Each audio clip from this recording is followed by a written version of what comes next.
Frères et sœurs dans le Seigneur, ce matin, nous ne voulons pas célébrer la mort, mais nous sommes tous réunis autour de la dépouille mortelle de Joseph-Yves Henry pour célébrer sa vie, qui était riche de bénédictions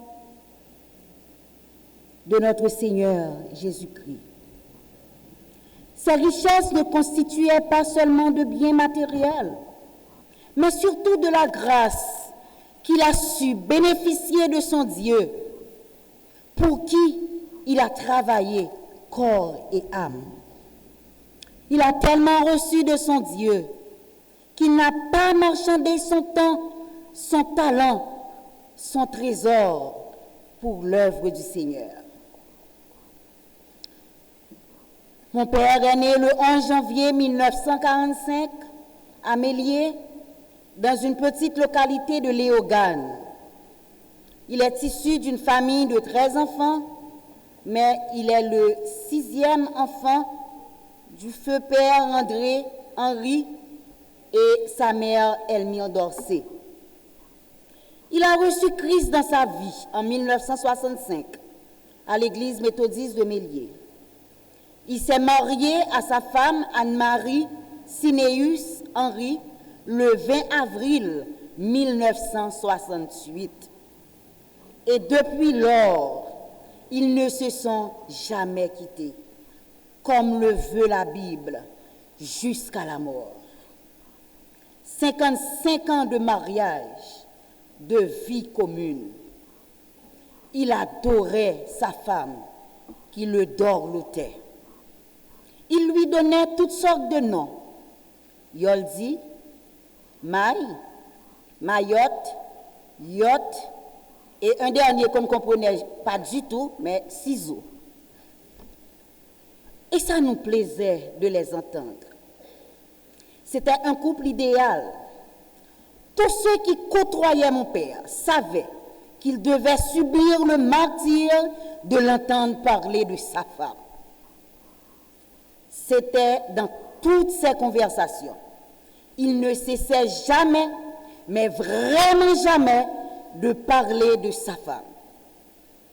Il n'hésitait pas, il n'hésitait jamais de vanter sa beauté, sa bonté et son savoir-faire.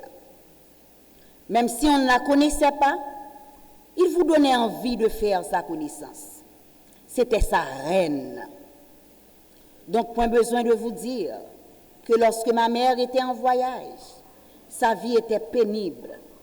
Personne ne pouvait combler ce vide, sauf Dieu, son Seigneur et son Maître. De ce lit conjugal sont nés 2 enfants, Yvenel et moi. Et des années plus tard, à l'arrivée d'Ismène, on sera 3. Car il disait toujours que Ismène était sa fille. C'était petite sans douleur qu'il choyait. Et Ismène l'avait adoptée aussi. Je me souviens lorsqu'elle était petite, c'était la seule personne qui avait beaucoup de patience pour attendre mon père après les cultes et même les cultes du soir, où il avait toujours de longues conversations avec les fidèles. Elle ne le laissait jamais rentrer tout seul. Il n'y avait aucune différence entre nous. La même éducation, le même amour. Si bien que certaines personnes, ne pouvant pas comprendre cet amour, pensaient que Ismène était sa fille illégitime. Parler de l'amour de mon père, pour nous, n'est pas chose facile. C'était le père idéal qui adorait ses enfants. Il était apparemment sévère, mais il nous élevait avec amour. Même lorsqu'il n'avait pas beaucoup de temps pour nous, mais ce qu'il nous offrait était spécial, particulier. Il nous suscitait à étudier autant qu'on le voulait, à aimer et servir Dieu. Il était soucieux de notre éducation. Sous besoin en mille, travaille l'école. car des récompenses vous étaient réservées. Il nous a inculqué certaines valeurs, comme le travail, l'honnêteté, l'amour du prochain, la confiance en soi, le respect des autres, l'ambition et non la convoitise qui peut tuer toute relation, et surtout le pardon. Ce dernier, il l'appliquait tellement que même lorsqu'il était fâché, il arrivait quand même à pardonner après. Sa colère était toujours pour peu de temps. La rancune n'était pas son point fort. Je me souviens avoir vécu les difficultés que mon père a dû surmonter face à une certaine décision. Finalement, quand il a rencontré cette autorité, il lui a dit, « N'est-ce pas content, oui. » Une deuxième fois, il lui a dit, « N'est-ce pas content, oui. » J'ai l'impression même que moun l'a dit content, oui, là, saisi pour le tendre, que il était content, oui. J'étais étonné, parce qu'il ne blaguait pas. Il me disait de tout cœur, avec toute sa sincérité.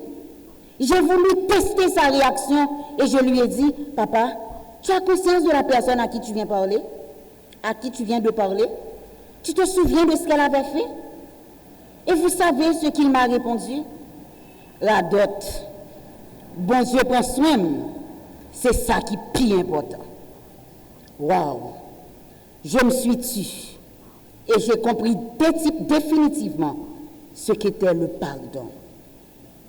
Mon père nous aimait tellement qu'à chaque fois qu'on réussissait dans la vie, il disait toujours à ma maman, « Marie, ou t'es paresseuse, ou t'es de bonnes deux petites filles comme ça, ou bien t'es de bonnes deux petits garçons comme ça. » Et on riait. Et à moi de lui dire, « Papa, je serai toujours unique. On ne serait jamais pareil s'il y avait une autre fille. Kétia serait toujours Kétia. » Et on riait.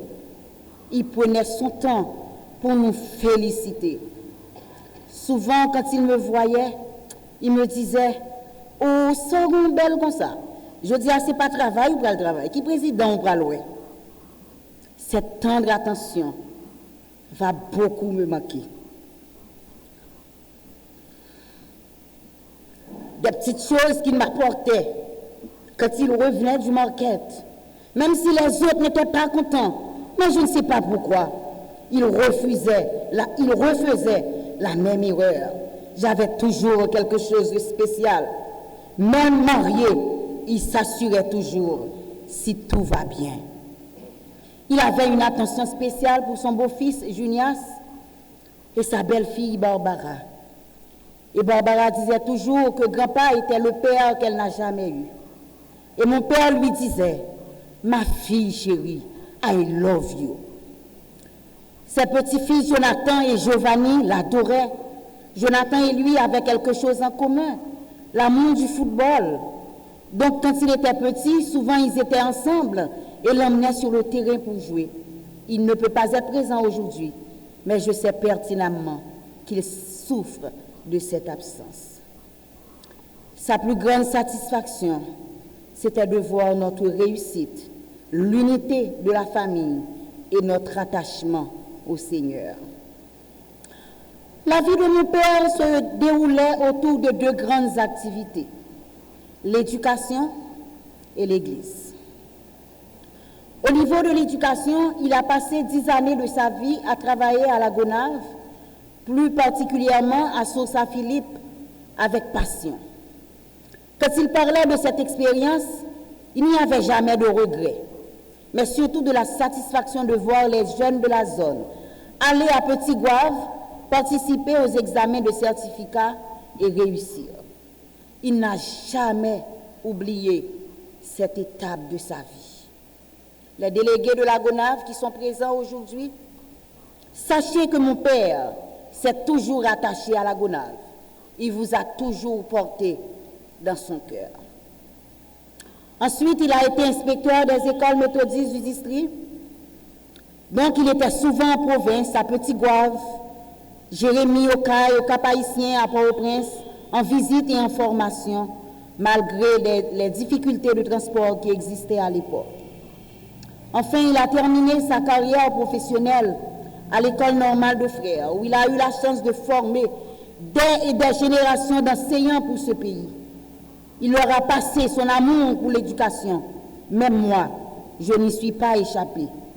Il ne l'a pas fait sans rire, mais il a surtout pratiqué le dicton. Laissez dire, bien faire.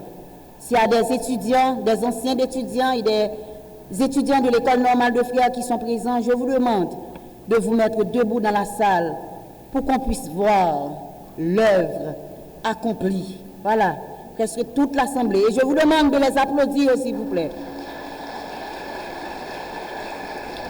Merci beaucoup. Asseyez-vous. Sa deuxième préoccupation était l'Église. Il a toujours fait l'évangélisation à sa manière. C'était toute une manière de vivre. Il impliquait tout son environnement, famille, étudiants, fidèles. Qui que vous soyez, vous n'y échapperez pas.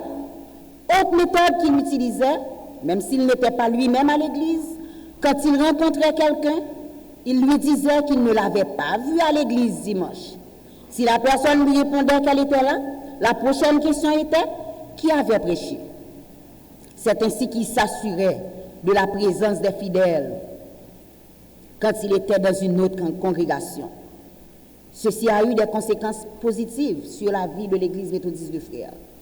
Même si l'Église méthodiste d'Haïti pense que les prédicateurs responsables n'ont plus leur place au sein de notre conférence, je suis persuadé que mon Père a fait œuvre qui vaille et que les prédicateurs sont encore, pour ne pas dire toujours, très importants dans la vie de notre Église. Quand il s'agissait des affaires de l'Église, il faisait preuve d'une grande discrétion. Il ne les commentait pas avec nous. Et quand on partageait une information avec lui, il nous disait toujours, quand nous jouons une bagaille ça, quand nous jouons une information ça, c'est pas moi qui explique nous. Le frère Yves-Henri a été non seulement prédicateur de l'Église, mais aussi le père de tous les jeunes. N'est-ce pas, pasteur Dorceli, pasteur Samuel? C'était le père de tous les jeunes. Il se sentait préoccupé par leurs problèmes, leur formation. Étant jeune, je n'étais jamais d'accord que les jeunes l'appelaient papa. Parce que moi, c'était mon père. Je n'avais pas à le partager. Je n'étais pas prête à partager mon père. Mais il était tellement proche d'eux qu'il voyait en lui-même leur père. Ceci lui permettait aussi de les susciter à s'engager dans l'œuvre du Seigneur, car c'était un leader qui n'avait pas peur de les laisser travailler, qui faisait de grandes ouvertures pour les jeunes.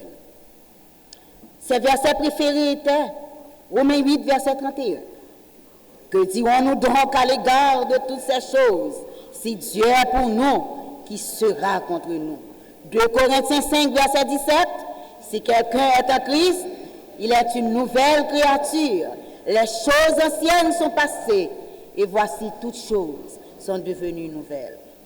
Merci à l'Église méthodiste de lui avoir offert l'opportunité d'exercer son expertise au profit de ces deux institutions. Mon père a achevé sa course à 78 ans. Il est né le 11 janvier. Il a été sous les décombres lors du tremblement de terre le 12 janvier. Et il est mort le 20 janvier, en comptant à chaque fois, avant de mourir, 17, 18, 19, 20. 17, 18, 19, 20. La semaine où il est mort, il allait bien. Il a même déclaré qu'il était en pleine forme.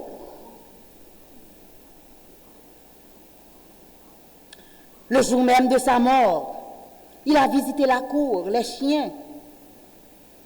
Et dans l'après-midi, tout a déclenché. C'était tellement rapide, mes frères, chers et sœurs. C'est rapide la mort. Je ne pouvais pas le croire. Je ne voulais pas le croire.